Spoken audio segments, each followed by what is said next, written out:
I don't think there's many people left on the internet who haven't watched this trailer at least once. That iconic trailer of a man looking a bit like a playboy, covering up a bite, putting his headphones in, and running down the beach, slowly but surely transforming into a zombie while the whole world goes to hell behind him. Then, out of nowhere, a bloke in a van drives up, kills him, and nicks his trainers. One thing that always struck me as interesting is how bizarrely ironic this trailer was. I will be explaining that irony very soon. And it also led to my loathing of cinematic trailers. I'm Roy McCoy and welcome to the latest episode of What Happened To, which is the series in which I take a game and or franchise from history that has seemingly been left for dead. Yeah, I had to get that one in there. And I ask those all important questions. What happened to it? Where is it? What went wrong? And will we ever see a new one? And tonight's focus is all on the franchise of the Dead Island games. Now, before I start using the words developmental hell over and over again, I think I need to give you a little bit of backstory and also explain why I find this cinematic trailer bizarrely ironic. So, our story begins in the year 2011 when a game called Dead Island hit the shelves. And this is a first-person action role-playing survival horror game. If you've never played it before, it's really good fun. It's an absolute gore-fest with craftable weapons, with a relatively interesting story that all takes place in a hotel complex situated on one island in a tropical archipelago. There was also some kind of dip-in, dip-out co-op mode that personally I didn't love that much because I'm not a huge online gamer. But the solo campaign was fun enough and included hours upon hours of gore-fest, zombie skull cracking melee combat with a real emphasis on the hand-to-hand, and the combat was truly satisfying, probably the best thing about this game. There was also an element of character development in the sense that you had a skills tree and leveling up system. I mentioned at the start of the video that the Dead Island 2 cinematic trailer was bizarrely ironic, and that's because of the trailer that preceded Dead Island's release. Now, if you haven't seen it, this is what it looks like. It's a beautiful yet troubling and disturbing cinematic trailer. In fact, it created a lot of controversy. The narrative of this cinematic trailer focuses on a young girl who's been bitten, saved presumably by her parents, who then turns into a zombie and murders aforementioned parents before being thrown out of the window. It was beautiful and troubling. Nobody wants to see a dead child, and it did create a huge amount of controversy. But for all intents and purposes, it whetted the appetite for this Dead Island game. There were zombies in it, it looked gorgeous, and it gave a rough idea of what the game was about. However, upon final release of the game, the title pretty much in no way resembled what we saw in that trailer. The only thing I can say is there was an area where you could visit as a kind of Easter egg, that room that was depicted in the cinematic trailer. And I mentioned that this cinematic trailer was bizarrely ironic because once again, we've been fooled by a cinematic trailer. The first one produced a game that was nothing like what it promised, and the second one has never even produced a game. So the first game that was released back in 2011 was developed by Techland and published by Deep Silver. Now Techland were probably most famous for their Call of Juarez games, and they made Dead Island in 2011 and went on to make a kind of spin-off sequel called Riptide. More on that in a moment. Now, apparently, Techland were originally in talks with Deep Silver to make Dead Island 2, but for some reason behind the scenes they parted ways and went on to make their own franchise, which became Dying Light. Now this of course left Deep Silver in a bit of a pickle, looking for a new developer to make Dead Island 2. But let's scroll back a little bit because I just mentioned Riptide. Now, following on from the success of 2011 and Dead Island, most people were hoping for a sequel, but what they got was a kind of side spin-off game that was released in 2013, and critics kind of stated that it was just more of the same. Now often we say, oh, more of the same isn't always bad, but in this case it was just overkill, over zombie kill of the same idea over and over again. There was nothing new, there was no inspiration, it was a similar story, it was a similar setting, and it didn't really do anything for the franchise. But before you panic, they weren't the only two entries into the Dead Island series so far. No, no, no.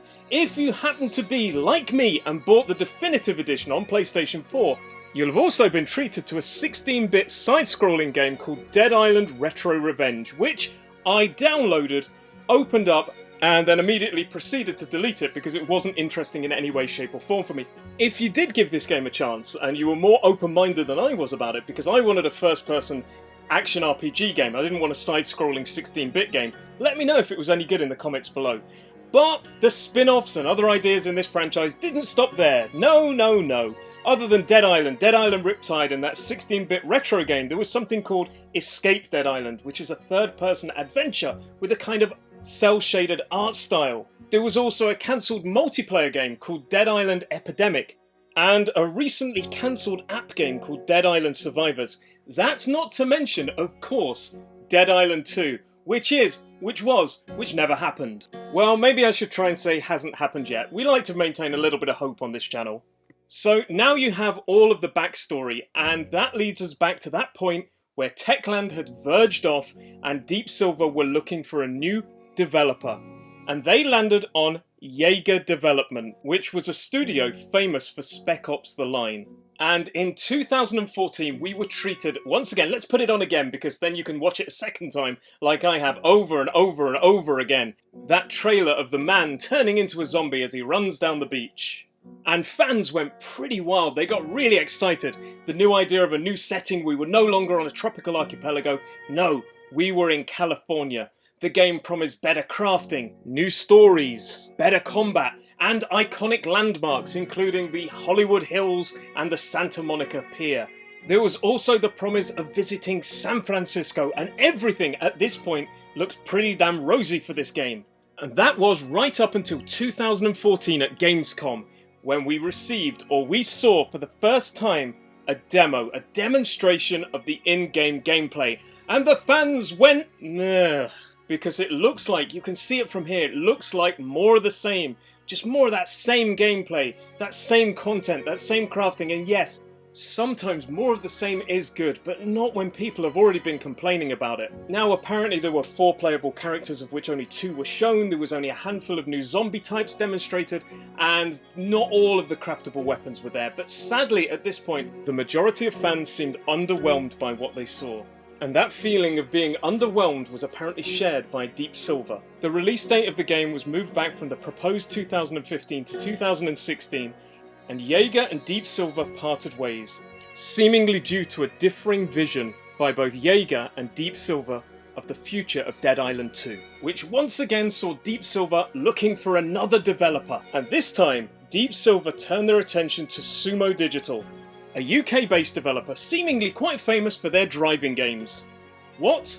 Yep, that's right. Sumo Digital, who have a huge list of development titles that are mainly racing games by the look of it, were now on board to make a new first-person action RPG zombie survival game. Now, call me a cynic, but I'm quite often nervous when a developer famous for one type of game suddenly decides to make a whole new type of game from a new genre. Yes, it can work, and I'm sure you're going to tell me thousands of games where a developer surprisingly made a new type of experience or game. But at the time of the announcement, I remember thinking, is this a good choice?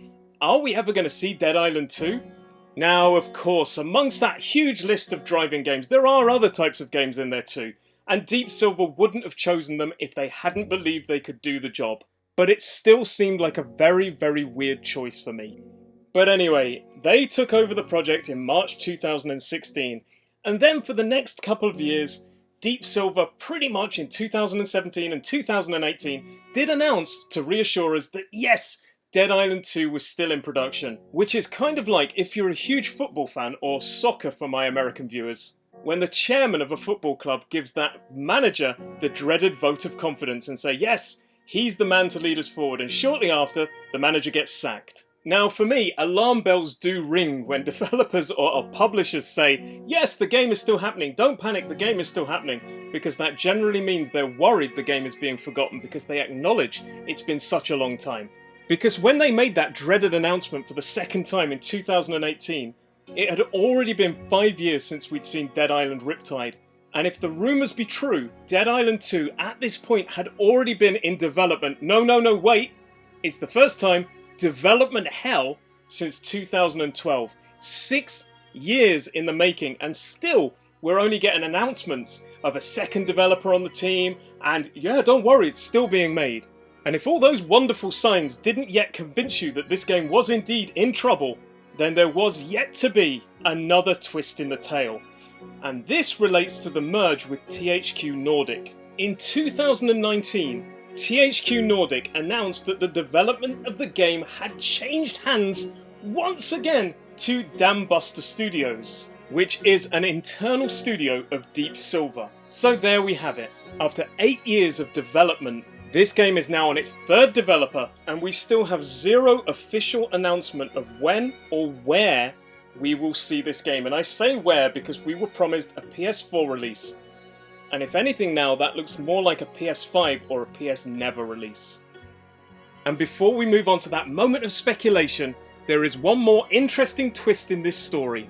And that is that earlier this year, in June 2020, a playable version of the still under development Jaeger game from 2015 was leaked, which has brought a lot of voices back from the dead to say, where is Dead Island 2? We want Dead Island 2. And of course, before this leaked gameplay, I was very much of the mindset that I didn't think Dead Island 2 was really ever going to be realised.